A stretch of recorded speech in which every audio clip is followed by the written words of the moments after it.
Hi friends, welcome to Shehnaz easy tips. ഇനി ഞാൻ വന്നിട്ടുള്ളത് ഒരു അടിപൊളി ചിക്കൻ കബാബിൻ്റെ റെസിപ്പിയുമായാണ്. അപ്പോൾ അതൊരു സൂപ്പർ ടേസ്റ്റുള്ള ഒരു ഡിഷാണ്. അപ്പോൾ വീഡിയോയിലോട്ട് പോണതിന് മുമ്പേ എൻ്റെ ചാനൽ ആദ്യമായാണ് നിങ്ങൾ കാണുന്നതെങ്കിൽ പ്ലീസ് ഒന്ന് സബ്സ്ക്രൈബ് ചെയ്യുക. പിന്നെ കൂടെ വരുന്ന ബെൽ ബട്ടൺ മറക്കാണ്ടൊന്ന് പ്രസ് ചെയ്യുക. പിന്നെ ബെൽ ബട്ടൺ അമർത്തുമ്പോൾ എപ്പോഴും ഓൾ എന്ന ഓപ്ഷൻ ക്ലിക്ക് ചെയ്യുക. അപ്പോൾ നമുക്ക് വീഡിയോയിലോട്ട് പോവാം. ആദ്യം ഇതിലേക്ക് വേണ്ട മസാല തയ്യാറാക്കാം. ഞാനിവിടെ 1 ടീസ്പൂൺ മുളക് പൊടി, 1/2 ടീസ്പൂൺ മഞ്ഞൾപ്പൊടി, 1/4 ടീസ്പൂൺ ചിക്കൻ മസാല, പിന്നെ 1 ടീസ്പൂൺ നല്ല ജീരകം, അതായത് ചെറിയ ജീരകം പൊടിച്ചത്. പിന്നെ ഇതിലേക്ക് വേണ്ടത് 1 ടേബിൾ സ്പൂൺ പുളിയില്ലാത്ത തൈരാണ്. അടുത്തതായി ഇഞ്ചി വെളുത്തുള്ളി പേസ്റ്റാണ്. ഇത് 1 ടേബിൾ സ്പൂണോളം ഉണ്ട്. ഇനി ഇതെല്ലാം നന്നായി ഒന്ന് മിക്സ് ചെയ്തെടുക്കാം.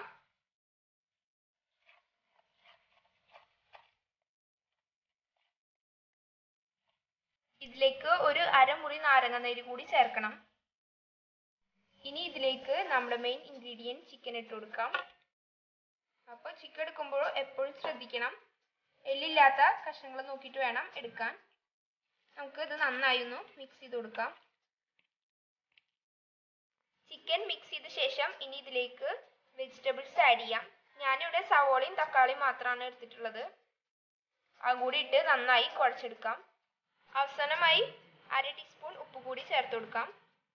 അതുപോലെ ഒരു പാൻ വെച്ചിട്ട് അതിലേക്ക് ഒരു 2 ടേബിൾ സ്പൂൺ ഓയിൽ ഒഴിച്ചു കൊടുത്തിട്ടുണ്ട്. ഇനി നമുക്ക് എണ്ണ ചൂടായി വരുന്നുണ്ട്. നമുക്ക് ഓരോ കഷ്ണങ്ങളായിട്ട് ഇട്ട് കൊടുക്കാം. ആദ്യം ഞാനിപ്പോൾ വെജിറ്റബിൾസ് ആണ് പൊരിച്ചെടുക്കുന്നത്. അപ്പോൾ ഇത് പെട്ടെന്നാവും, അതുകൊണ്ട് പെട്ടെന്ന് തന്നെ എടുക്കണം.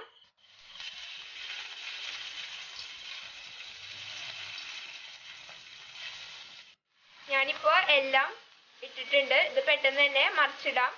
സവാള പെട്ടെന്ന് തന്നെ റെഡി ആവും. തക്കാളി കുറച്ചും കൂടി സമയം എടുക്കും. ഇപ്പോൾ ഇത് റെഡി ആയിട്ടുണ്ട്. അപ്പോൾ നമുക്ക് ഇനി കോരി മാറ്റാം. വീണ്ടും ഒരു 2 ടേബിൾ സ്പൂൺ ഓയിൽ ഒഴിച്ചു കൊടുത്തിട്ടുണ്ട്. ഇനി നമുക്ക് നമ്മുടെ ചിക്കനും പൊരിച്ചെടുക്കാം.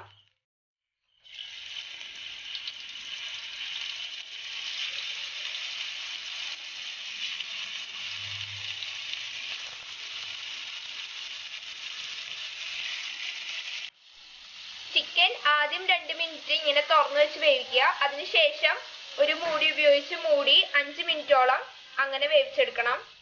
ഞാനിപ്പോൾ ഇത് മറിച്ചിട്ട് കൊടുത്തിട്ടുണ്ട്. ഇനി ഇതും ഒരു 2 മിനിറ്റ് തുറന്നു വെച്ച് വേവിച്ചതിന് ശേഷം 5 മിനിറ്റ് മൂടി വെച്ച് വേവിക്കാം. ഞാനിപ്പോൾ ഇതാ എല്ലാം റെഡിയാക്കി എടുത്തിട്ടുണ്ട്. ഇനി നമുക്ക് ഇതൊരു സ്ക്വയറിലേക്ക് കയറ്റാം. ഇത്രയേ ഉള്ളൂ. ഇപ്പോൾ നമ്മുടെ സൂപ്പർ ടേസ്റ്റുള്ള കബാബ് ഇവിടെ പെർഫെക്റ്റ് ആയി റെഡിയായി വന്നിട്ടുണ്ട്. അപ്പോൾ നിങ്ങളെല്ലാവരും ഒന്ന് ട്രൈ ചെയ്ത് നോക്കുക. ഒരു പ്രാവശ്യം എന്തായാലും ട്രൈ ചെയ്തിരിക്കണം. സൂപ്പർ ടേസ്റ്റുള്ളൊരു ചിക്കൻ്റെ ഡിഷാണിത്. അപ്പോൾ ഇതുപോലുള്ള സൂപ്പർ വീഡിയോ ആയി വരുന്നവരെ ബൈ ബൈ.